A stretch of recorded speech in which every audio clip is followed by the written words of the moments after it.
नमस्ते दोस्तों, नवरात्रि की हार्दिक शुभकामनाएं आप सभी को। नवरात्रि का पहला दिन है और आज माता रानी सबके घरों में आई हुई हैं, तो सभी पूजा कर रहे हैं और मैं भी बिल्कुल सिंपल तरीके से पूजा कर रही हूँ। चुनरी ले आई हूँ, माला ले आई हूँ, दीपक जलाऊंगी, भोग लगाऊंगी और पाठ करूंगी। तो इस तरह से कहते हैं ना कि नवरात्रों में देवी देवता सभी जब धरती पर विचरण करते हैं। तो नवरात्रों का मतलब है कि ज़्यादा से ज़्यादा पूजा पाठ करना, उन भगवान को ध्यान करना और श्रद्धा से देवी देवताओं को की आराधना करना, प्रार्थना करना, ये सभी जो जिस तरह से कर सके।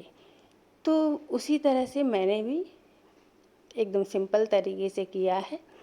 चुनरी पहनाया है माँ को, माला पहनाया है जवा फूल का और दीपक जलाया है और भोग प्रसाद लगाऊंगी। बस इसी तरीके से पूजा कर लूँगी।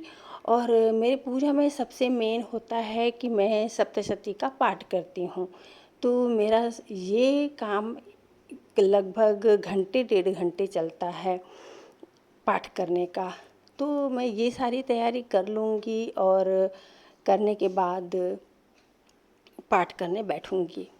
तो अभी मैं इत्र लगा रही हूँ, बाकी सारी तैयारियाँ कर रखी हैं। इत्र लगाने के बाद में भोग लगाना बाकी है, वो कर लूँगी। तो तैयारी सारा ही कर रखी हूँ, बस माँ के पास रखना ही है। और इस तरह से महादेव जी को, गोविंद को और माँ को सबको इत्र लगाऊंगी और फिर भोग लगा करके अपनी पूजा को आगे बढ़ाऊंगी। मैं अपना पाठ करने के लिए बैठूंगी। मैं पाठ को विशेष महत्व देती हूँ। पाठ करना मतलब है कि देवी देवताओं को याद करना, उनकी आराधना करना, प्रार्थना करना। तो ये काम मैं सुबह नाश्ता वगैरह तैयार करके और जल्दी जल्दी से सारे काम घर के निपटा ली हूँ और फ्री होकर के आराम से बैठ जाऊँगी करने के लिए।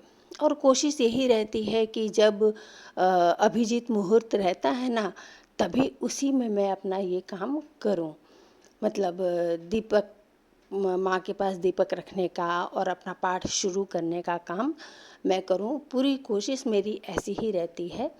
तो कोशिश सफल भी होती है और कभी कभी ऊपर नीचे भी हो जाता है। बहुत सारे कामों के बीच में कभी कभी होता है कि टाइम पे नहीं हो पाता है, ऐसा भी होता है।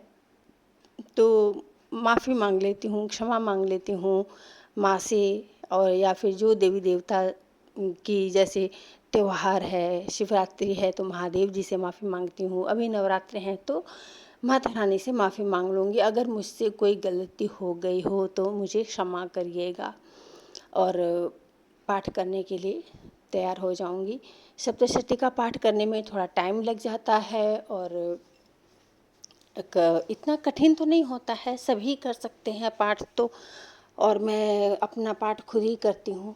बहुत सारे लोग करते हैं, ऐसी कोई बड़ी बात नहीं है, बिल्कुल आसान है अगर पाठ को करना। सॉरी। तो भोग भी लगा दिया है माँ को और जब तक मैं पाठ करूँगी ना, तब तक मेरा दीपक जलता रहेगा। और पाठ करने के दरमियान मेरा दीपक जलता रहे, मैं इतनी घी पूरी पहले ही दीपक में डाल करके और रख दूँगी। तो मेरा पाठ लंबा चलने वाला है और काफ़ी देर तक चलेगा। तो मैं उसी हिसाब से घी भी अपने दीपक में डाल करके रखती हूँ।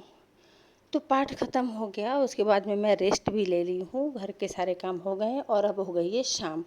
तो शाम की आरती वगैरह भी मैं कर चुकी हूँ और आ गई हूँ किचन में, क्योंकि आज दो दो तरह के फलहार है और खाना है। तो जो लोग व्रत नहीं हैं उनके लिए खाना बनाना है, जो लोग व्रत हैं उनके लिए फलहार बनाना है। तो इस तरह के अनेकों काम किचन में हो जाते हैं। और अब मैं आ गई हूँ अपने किचन में और बनाऊँगी सबके लिए, जिसके लिए जो बनाना है मैं वो सब कुछ तैयार कर रही हूँ। और लगभग हो गई, एक तरफ मैंने सब्जी बिठाई हुई है और दूसरी तरफ मैंने फलाहार बैठाया हुआ है। तो इस तरह से बस आटा लगाऊंगी और रोटियां सेकूंगी, क्योंकि सारा दिन काम करते वक्त करते हुए अब थकावट बहुत ही हो गई है। रेस्ट लिया है, आधे 1 घंटे का रेस्ट लिया है, मगर फिर भी पाठ वगैरह करते करते ना थकावट सी लगने लगती है। तो बस रोटियां सेकने की देर है, अब रोटी बनाती जाऊंगी और खाना सबको देती जाऊंगी। तो बेटी को बुला लिया है कि खाना परोस दो तुम, और वो खाना परोसने के लिए आ गई है। सबको खाना सर्व करेगी और मैं रोटियां सेकती जाऊंगी और खाना खिलाती जाऊंगी। तो इस तरह से आज का दिन हुआ समाप्त। तो मिलते हैं फिर अगली वीडियो में। Bye bye.